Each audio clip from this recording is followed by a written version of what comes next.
జై శ్రీరామ్. అందరికీ నమస్కారం. చిన్న కథ, మంచి సందేశం. అయోధ్య రామమందిరంలో మొన్న జరిగిన ఘటన ఈ దేశంలో ఉన్న 116 కోట్ల హిందువులకు, ప్రపంచంలో ఉన్న హిందువులకు అందరికీ మానసిక వేదన, చెప్పుకోలేని ఒక బాధ. ఎందుకు ఇట్లయింది? మన వాళ్ళే, మన శ్రద్ధ నమ్మిన వాళ్ళే, మన సంస్థ వాళ్ళే, మన ఆలోచన వాళ్ళే ఇలా ఎందుకు చేశారు? అనేక ఆలోచనలు, అనేక మానసిక బాధ మన హిందువుల్లో వస్తున్నది. మేమంతా కొద్దిగా ఓపిక పట్టాలి, కొద్దిగా నిదానంగా ఉండాలి. జరిగింది తప్పు.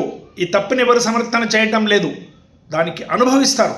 ఎవరు చేసినరో వాళ్ళకి ఆ శిక్ష తప్పదు. ఎస్ఐటీ వేశారు, 8 మంది ఆల్రెడీ జైల్లో ఉన్నారు, ఇంకా కొందరిని పట్టుకుంటున్నారు. ఇదంతా నడిచింది. మేము కొద్దిగా ఓపిక పట్టాలి. కన్నడలో ఒక పాట ఉంది, ಹೆಳೆದು ಸುಳ್ಳಾಗಬಹುದು, ಕೇಳೆದು ಸುಳ್ಳಾಗಬಹುದು, నిదానిసి యోచించేదాక నిజము తెలియదు. అంటే చెప్పింది తప్పు కావచ్చు, వినింది కూడా తప్పు కావచ్చు.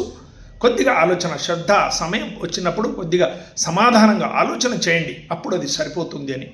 ఈ దేశంలో ఆతంకవాదులకు పైసలు వస్తాయి. ఎన్నో ముస్లిం సంస్థలు, కొందరు డాక్టర్స్ దొరికినారు, విదేశాల నుంచి ఫండ్స్ వస్తుంది, ఆతంకవాద ఖర్చు పెడతారు. దాన్ని లెక్క ఎవరు అడగటం లేదు. ఈ దేశంలో విదేశాల నుంచి, ప్రపంచంలో నుంచి కోట్ల కొద్దిగా డబ్బు వస్తుంది. హిందూ మతాంతరం చేస్తారు, క్రిస్టియన్ సంస్థలు ఎన్నో చేస్తున్నారు. వాళ్ళది లెక్కలు అవకతవకలైతుంది, వాళ్ళని ఎవరు అడగటం లేదు. కేవలంగా రామ మందిరం అయితే పెద్దగా హా హా హా అని ఇది చేసేవాళ్ళు ఎవరు? అఖిలేష్ యాదవ్ చేస్తున్నాడు, కాంగ్రెస్ వాళ్ళు చేస్తున్నారు, సంజయ్ సింగ్ చేస్తున్నాడు, వీళ్ళే ఒక కొందరు చేస్తున్నారు. వీళ్ళు చరిత్ర కలిగిన వ్యక్తులు కాదు. వీళ్ళకి రాముని మీద శ్రద్ధ, భక్తి లేదు. రాముడే పుట్టలేదు, రాముడు ఒక కల్పన అని సుప్రీంకోర్టులో ఈ కాంగ్రెస్ అఫిడవిట్ ఇచ్చింది. రాముడే లేడు, రాముడు కల్పన చేసింది కాంగ్రెస్. ఇప్పుడు ఏదో కొట్టుకుంటుంది కాంగ్రెస్. అక్కడ ఒక లాట్రిన్ కట్టండి, అక్కడ ఒక హాస్పిటల్ కట్టండి, అక్కడ ఒక విద్యా సంస్థ కట్టండి అని చెప్పిన ఈ కేజ్రీవాల్, సంజయ్ సింగ్ ఈ రోజు వరకు వాళ్ళెవరు రామ మందిరం దర్శనం తీసుకోలేదు. మొన్న కేజ్రీవాల్ వచ్చి దర్శనం తీసుకున్నారు, ఎవరు రాలేదు. వీళ్ళకి మథుర, అయోధ్య, కాశీ గురించి మాట్లాడరు, అయోధ్య గురించే మాట్లాడతారు. ఈ దేశంలో ఎన్ని దంగలు జరిగినవి, ఎన్ని ఇచ్చేసిన దాని గురించి మాట్లాడరు. ఎన్ని స్కాములు జరిగినవి. 2G స్కామ్ జరిగింది కాంగ్రెస్ కాలంలో, యూరియా స్కామ్ జరిగింది, కోట్ల కొద్దిగా రూపాయలు సూట్ కేస్ స్కామ్ జరిగింది, విదేశీ ఆటల స్కామ్ జరిగింది, లిక్కర్ స్కామ్ జరిగింది కేజ్రీవాల్ దగ్గర. వీళ్ళంతా జైలుకు పోయి వచ్చినాడు, వీళ్ళంతా అవ్యవహారంలో ఉన్నవాడు. ఇన్ని వ్యవస్థలు అవ్యవస్థ అయితే ఈ రామ మందిరం మీద పట్టుకున్నారు. అక్కడ పైసలు వేసింది ఎవరు? హిందువులు. ఆ రామ మందిరం కొరకు పోరాటం చేసింది ఎవరు? హిందువులు. ఇప్పుడు రామ మందిరం కొరకు కొంత డబ్బులు తేంది ఎవరు? మన హిందువులు, మన అన్నదమ్ములు. తప్పు చేసినారు, శిక్ష అనుభవిస్తాం. మేము దాని కొరకు ఎక్కువ బాధపడేది, ఎక్కువ ఆవేదన చెందేది, ఎక్కువ ఎట్లా అయింది అని ఆ మానసికంగా ఎవరు బాధపడవద్దండి అని చెప్పే ఉద్దేశం ఒకటే. వీళ్ళు ఎవరు చెప్పే ఇప్పుడు ఏదో కొట్టుకునేట వాళ్ళు ఎవరు లేరు. 350 మంది రామభక్తులను చంపిన వాళ్ళు ఇతిహాసం. వీళ్ళు ఎప్పుడూ అయోధ్యకి రాలేదు, ఎప్పుడూ కాశీ మథురా గురించి మాట్లాడరు. ఇప్పుడే మాట్లాడుతున్నారు ఓహో పెద్దగా ఏదో అయింది, తప్పైంది, దాన్ని సరి చేస్తారు. ఎస్ఐటీ కూర్చొని పెట్టినారు, 8 మంది జైల్లో ఉన్నారు, మిగతా వాళ్ళని పట్టుకుంటున్నారు. మొత్తం ఈ వ్యవస్థని అబాలిష్ చేసి కొత్త సిస్టమ్గా యోగి గారు చాలా చాకచక్యంగా ప్రపంచంలో ఉన్న వ్యవస్థలన్నీ స్టడీ చేసి ఒక కొత్త వ్యవస్థ, ఒక నయా పైసా కూడా పోనట్టు వాడు ప్రయత్నం చేస్తున్నారు. రామ భక్తుల్లో శ్రద్ధ తగ్గలేదు. కోట్లుగా, లక్షల కొద్ది మంది ఈ రోజు కూడా వస్తున్నారు.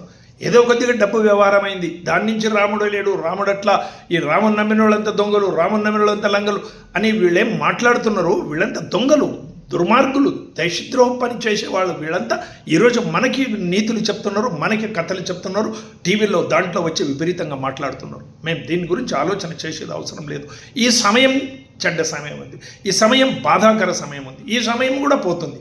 మీరెవరు ఇదే ఎట్లయింది, మనవాళ్ళు, మన సంస్థలు, మనవాళ్లే, RSS వాళ్ళు, విశ్వ హిందూ పరిషత్ వాళ్ళు అలా చేసిండ్రు, ఇలా చేసిండ్రు అని వాళ్ళు చెప్పే మాటలు నమ్మి మీరు బాధపడవద్దు. ఎవరో ఒకరు తప్పు చేసిండ్రు, తప్పు సహజంగా జరుగుతుంది. బ్రహ్మ విష్ణు మహేశ్వరుల నుంచి తప్పు జరిగింది. సతు అనేసాకి బట్టలు ఇడిచి భోజనం పెట్టమని వాళ్ళ తప్పు కాదా? జరిగింది. అహల్యాని ఇంద్రుడు ఇది చేసింది, అది కూడా మహారోగం నుంచి ఆయన 1000 సంవత్సరాలు ఉన్నాడు ఇంద్రుడు, అది కూడా ఆయన నుంచి తప్పు జరిగింది. విశ్వామిత్రుడు మేనకా నుంచి తప్పు జరిగింది. ఆసారాం బాపు నుంచి తప్పు జరిగింది, రామ్ రహీం నుంచి తప్పు జరిగింది. వీళ్ళంతా శిక్ష అనుభవిస్తున్నారు, కర్మఫలం అనుభవిస్తున్నారు. ఇప్పుడు కూడా మన వాళ్ళ నుంచి తప్పు జరిగింది, కర్మఫలం అనుభవిస్తాం. ఏదో కొద్దిగా లెక్క చేసేవాళ్ళు 10, 20, 50 మంది, 100 మంది. ఆ చేసిన తప్పుకే సంపూర్ణ హిందూ సమాజం, మన ఆలోచన విధానం, మన ఆర్ఎస్ఎస్, మన విశ్వ హిందూ పరిషత్, మన వాళ్ళంతా దొంగలు అనేటట్టు వీళ్ళేమో టీవీలలో డిబేట్లో మాట్లాడుతున్నారే. ఈ దాని గురించి ఆలోచన చేయొద్దండి. ఎన్నో మంది మహానుభావులు ఉన్నారు, ఎన్నో మంది దేశం కొరకు పనిచేసే వాళ్ళు, యోగి మోదీ లాగా వాళ్ళు ఉన్నారు.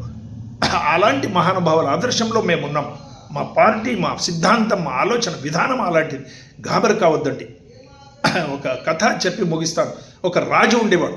ఆ రాజుకు ఒక ఋషి ఆయనకు ఒక తాయిత్యం మెడలో కట్టి చెప్పిండు, నాయన అతి కష్టం వచ్చినప్పుడు, అతి సమస్యలు ఉన్నప్పుడు, నీవు గాబరైనప్పుడు ఈ తాయిత్యంలో ఉన్న ఒక చిన్న కాగితం ఉంది, దాంట్లో ఒక రాశాను మంత్రం, అది చూడు, అది చూస్తే నీకు ధైర్యం వస్తుంది, అది చూస్తే నీకు అంత పరిహారం అయిపోతుంది.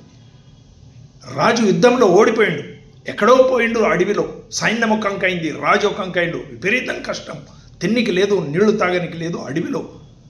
అరే ఆయన మంత్రం రాసిండు మా గురుగారు, తీద్దాం చూద్దాం అని తాయిత్యం చేసి ఆ కాగితం బయటికి తీసి చదివిండు. ఆ కాగితంలో ఏం రాసిందంటే, భయపడొద్దు, ఇది ఒక చెడ్డ సమయం పోతుంది, ఇది కూడా పోతుంది. మంచి సమయం పోయింది, అది లేదు ఉండదు, ఈ చెడ్డ సమయం ఇది ఉండదు పోతుంది, అధైర్యం కావద్దు, అంత మంచి జరుగుతుంది అని 2 లైన్లు రాశాడు. అలాగే ఈరోజు కూడా మాకు ఒక సమస్య వచ్చింది, హిందూ సమాజం మీద ఒక సమస్య వచ్చింది, మాకందరికీ శ్రద్ధ నమ్మకాల మీద ఒక సమస్య వచ్చింది. ఇది కూడా పరిహారం అవుతుంది, ఇది కూడా పోతుంది. కోట్ల కొద్ది సంవత్సరాల నుంచి ఉన్న ఒక హిందూ సమాజం, మన విశ్వ హిందూ పరిషత్, ఆర్ఎస్ఎస్ వాళ్ళు చాలా ప్రామాణికంగా పనిచేస్తున్నారు. యోగి మోదీ లాంటి నైతిక వ్యక్తులు మా దగ్గర ఉన్నారు.